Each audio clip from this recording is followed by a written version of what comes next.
Welcome to the week number 7 overview for managerial economics here at Rutgers University in Camden. And then this week we have one chapter that is being reviewed, and that is chapter 10, Pricing with Market Power. Make sure you understand specifically what conditions are necessary for price discrimination. Realize that the firm has to have market power, number one, has to know which consumers or which group of consumers are willing to pay more than others for the product. So you have to know either by group or by individual what is the maximum price they're willing to pay. And also has to be able to prevent customers that pay a low price from reselling that product to individuals who want to buy at a high price. Basically, they're trying to prevent arbitrage. So realize what the benefits are in that when you have this type of market power, you can charge some individuals a higher price that is capturing consumer surplus from the individuals who are willing to pay that higher price, but also you can sell additional units to individuals who normally wouldn't have bought the product at a uniform price. So make sure you remember some of those pieces of all those pieces of information. Realize what perfect price discrimination is. Perfect price discrimination means that you are charging the highest price possible to every single person in the marketplace.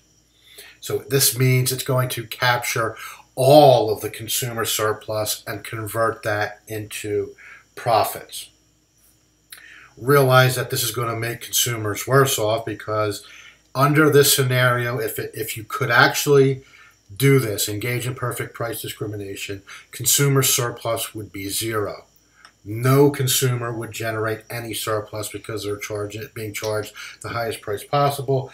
And the benefit to the company that does this, because they will see higher prices and higher profits because of the fact that they are engaging in perfect price discrimination. Well, perfect price discrimination might not be very realistic, so you might, or a firm might, engage in group price discrimination.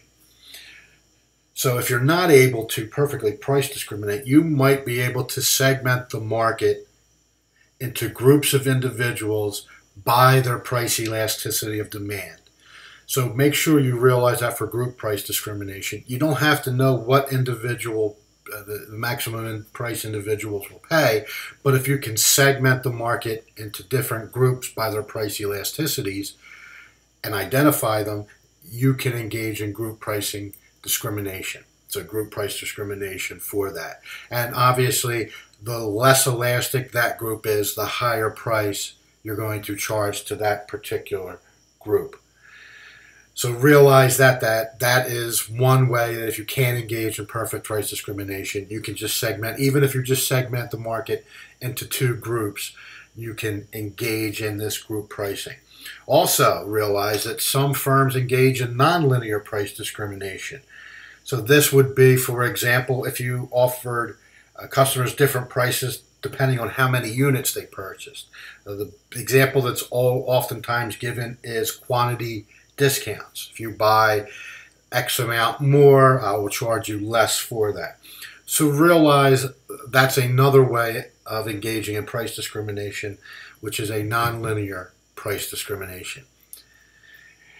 You can do two-part pricing.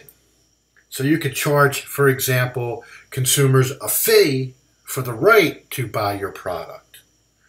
So this allows the firm to have higher profits than if they charged a uniform price. For example, the beloved Philadelphia Eagles charge seat license fee to season ticket holders. This is an example of two-part price discrimination. In order to purchase the season tickets, you have to first purchase a seat license. So make sure you realize that is another example of how to engage in price discrimination. Some firms will bundle products together. Also, some are called package deals. Sometimes it'll be pure form of bundling, on which only the bundle is offered for sale. So the only way you get the product is to buy the bundle.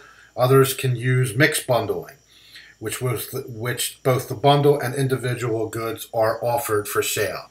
So make sure you realize there's two different types of bundling, pure bundling and mixed bundling, and how they constitute price discrimination, and also peak load pricing. Some firms will charge higher prices during periods of higher demand than periods during low demand. All right.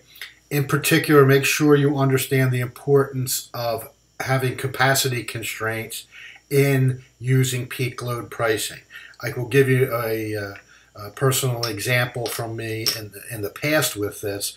I went to Munich, Germany for Oktoberfest a number of years ago, and hotels in the Munich area, and even as far as an hour away, generally charge twice as much for a hotel room than they do in other parts of the season. Because one, they face a capacity constraint.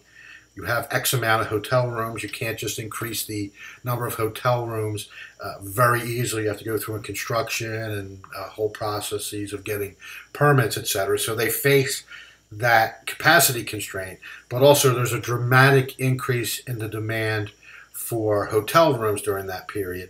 The only thing I found surprising is that even places, for example, in the southern part of Germany, Berchtesgaden, I don't know if you ever watched the Band of Brothers on HBO, but that's where Hitler's summertime or wintertime retreat up in the mountains. It's actually still there, but the Oktoberfest effect is felt even as far as an hour south from there. So just realize that peak load pricing, what it is, and the importance of capacity constraints to engage in peak load pricing.